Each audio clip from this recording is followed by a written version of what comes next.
Alright, so it's bright and windy out here today, but we're going to do a convex lens fire.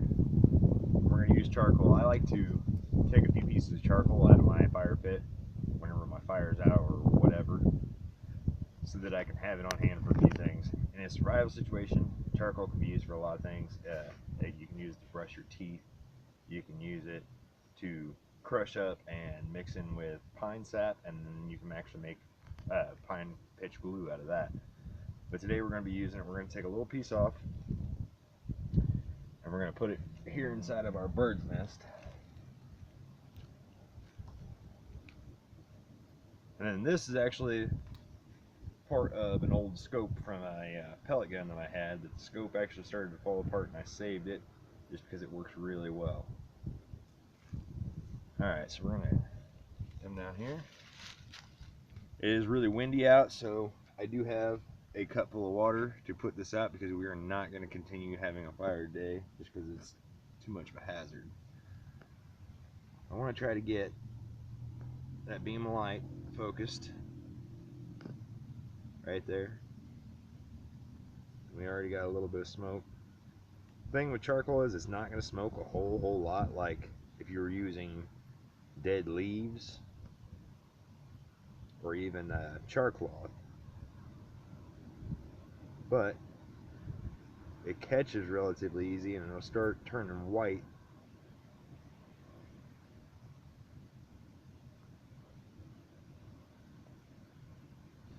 I don't know if you can see that or not. There's a little white spot in the middle, and that's where it's actually already caught. I'll let that do its thing for a second, but I'm also going to help it along and move this beam around into other spots, just so we have that much more of an ember.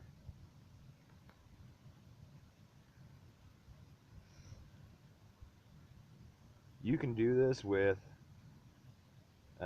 dark colored dried leaves if you crush them up real fine, or if you have dead grass it's kind of turned a darker color.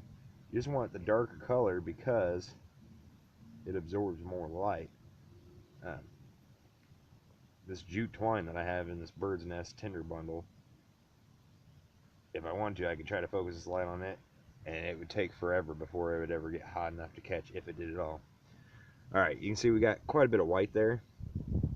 So what I'm going to do is I'm going to flip that over, and you can see it's already starting to smoke.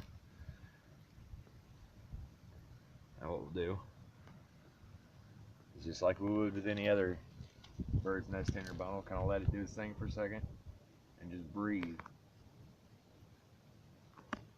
Not really blowing. Of course it's windy out, so it's blowing it for me regardless.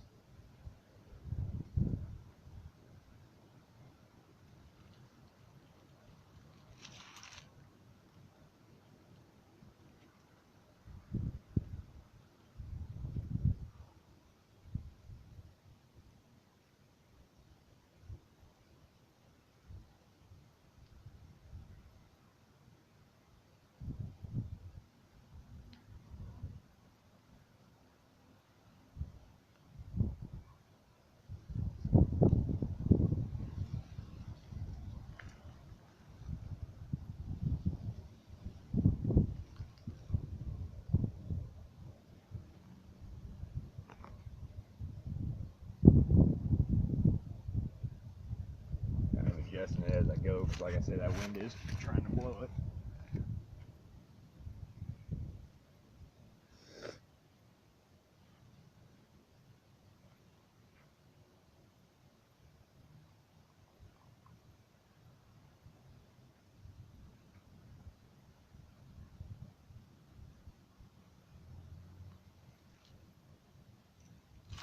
You see it's smoking more and more.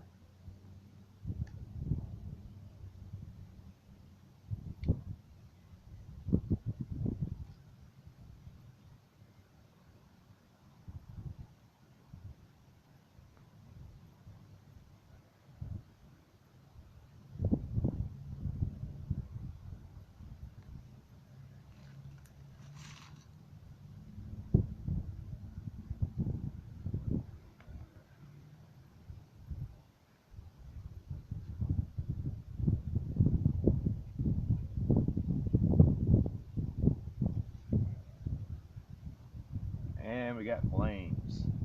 Took a second because that wind was trying to mess with us.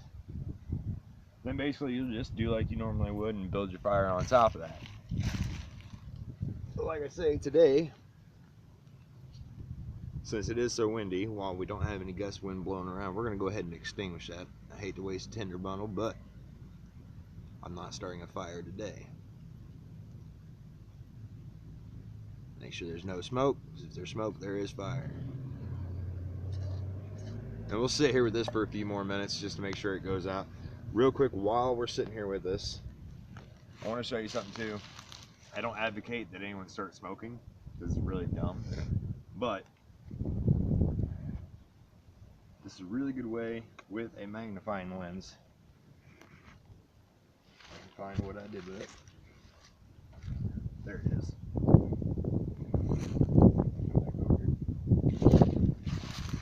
You take the end of your cigarette and you just kind of move that beam around just a little bit at a time.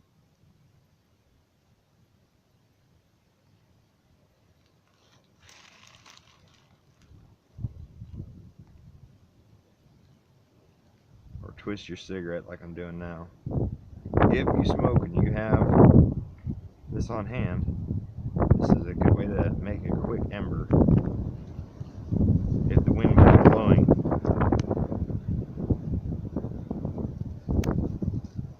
you can see it's already starting to catch.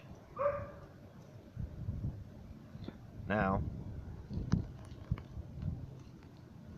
all I gotta do is smoke, and you have an ember. And I have found that it's easier to start a fire with a cigarette ember if you hotbox it a little, just puff on it real quick and get a good hot glowing ember that you can just knock off into your tinder bundle. You have to be a little bit more careful with it because it will fall apart real easy. It's kind of like using a dust ember from a bow drill or a hand drill set. So that's it.